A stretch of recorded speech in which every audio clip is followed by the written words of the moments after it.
Spider-Man brand new တွေမှာဗျာ Peter Parker နဲ့ fight နေတဲ့ဒီအနီရောင် ninja တွေအားလုံးခင်ဗျားတို့တွေ့ဘူးလေဟုတ်ဆိုတော့ဒီကောင်နဲ့တာမန်လုံးဝမဟုတ်ပါဘူးကျွန်တော်တို့ဒီ Marvel လောကမှာဆို deck အဖြစ်ဆုံးနဲ့ကြောက်ကြအကောင်းဆုံးဒီမော်နေကြခိုင်းပေါ့နော်တဟန်းဆိုတဲ့အဖွဲ့ကိုကျွန်တော်ဒီနေ့ဗီဒီယိုမှာပြောပြပေးသွားမှာဖြစ်ပါတယ်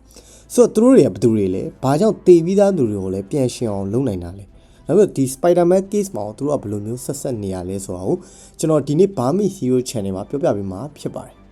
ဗီဒီယိုလေးမစခင်မှာလဲကျွန်တော်ရဲ့ Barmy Hero ဆိုတဲ့ channel ကို subscribe လုပ်ပေးဖို့တောင်းဆိုလိုက်ပါတယ်ကျွန်တော်ဗီဒီယိုမတင်သွားတာ10ရက်17ရက်လောက်ရှိသွားပြီပေါ့နော်ဆိုတော့အခုကစပြီးတော့တောက်ကြစနေတင်နေခုနေ3ရက်ကိုဗီဒီယိုတစ်ပတ်ကို3ပုတ်တင်သွားမှာမလို့ကျွန်တော်ရဲ့ page လေးကိုလည်းစောင့်ကြည့်ပေးဖို့တောင်းဆိုလိုက်ပါတယ်ဆိုတော့စလိုက်ရအောင်ဒီတဟန်းအဖွဲ့ကို1987မှာ Frank ကဖန်တီးခဲ့ပြီးတော့ Day Evil ဆိုတဲ့ဒီ comment မှာစတင်မိတ်ဆက်ခဲ့ရပါတော့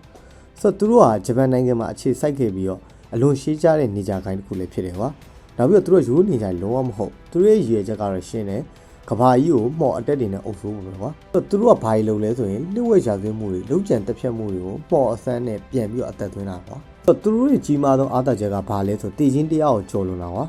The Beast လို့ခေါ်တဲ့ရှေးရောက်မှော်တရဝါကိုသူတို့ကကိုးကွယ်ကြဆိုတော့အဲ့တရဝါကနေပြီးတော့သူတို့ကတေဝိုင်းလူတို့ပြန်ပြီးတော့အသက်သွင်းတဲ့မှော်ပညာကိုရခဲ့တာဆိုတော့တစ်ခါတည်းမှာသူတို့တက်လိုက်တဲ့သူတွေရဲ့ခန္ဓာကိုယ်ထိန်းချုပ်ပြီးတော့ကွာသူတို့ရဲ့ဒီဂျုံအဖြစ်ပြန်ပြီးတော့အသုံးပြုကြတယ်အဲကြောင့်လည်းဒီ Marvel Universe မှာဆိုလို့ရှိရင်သူတို့ကအနိုင်ယူဖို့အခက်အခဲသောအဖွဲ့တစ်ခုလည်းဖြစ်နေတာဒီ Netflix မှာထွက်ခဲ့တဲ့ဒီ Marvel series ကိုပြန်ကြည့်မယ်ဆိုလို့ရှိရင်လည်း Daredevil, Iron Fist, The Defender series ကိုကြည့်ဘူးလဲဆိုလို့ရှိရင်တော့ဒီ The Hand ကိုအားလုံးကသိပြီးသားကွာ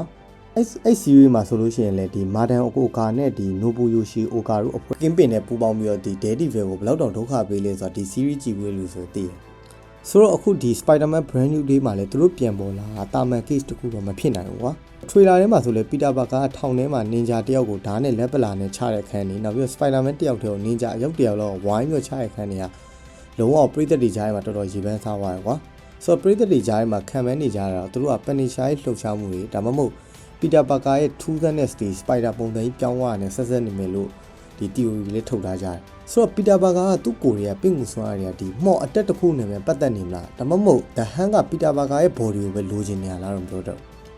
ဆိုတော့ဒါတွေအားလုံးရဲ့အဖြေကိုကျွန်တော်တို့ဒီလရဲ့နောက်ဆုံးနေ့မှာသိရမှာပေါ့နော်ဆိုတော့ပရိသတ်တွေကဘယ်လိုထင်လဲဆိုတော့ comment မှာရေးပေးခဲ့ပါဦးကျွန်တော်ရဲ့ဒီအခုပြောပြတဲ့ဗီဒီယိုလေးကိုကြိုက်နေမယ်လို့ထင်ပါတယ်ကြိုက်နေမယ်ဆိုလို့ရှိရင်တော့ကျွန်တော်ရဲ့ YouTube channel လေးကို subscribe လုပ်ဖို့မမေ့နဲ့ဘူးเนาะဆိုတော့ကျွန်တော်နောက်ဗီဒီယိုကြရင်ပြန်တွေ့ကြမယ် see you guys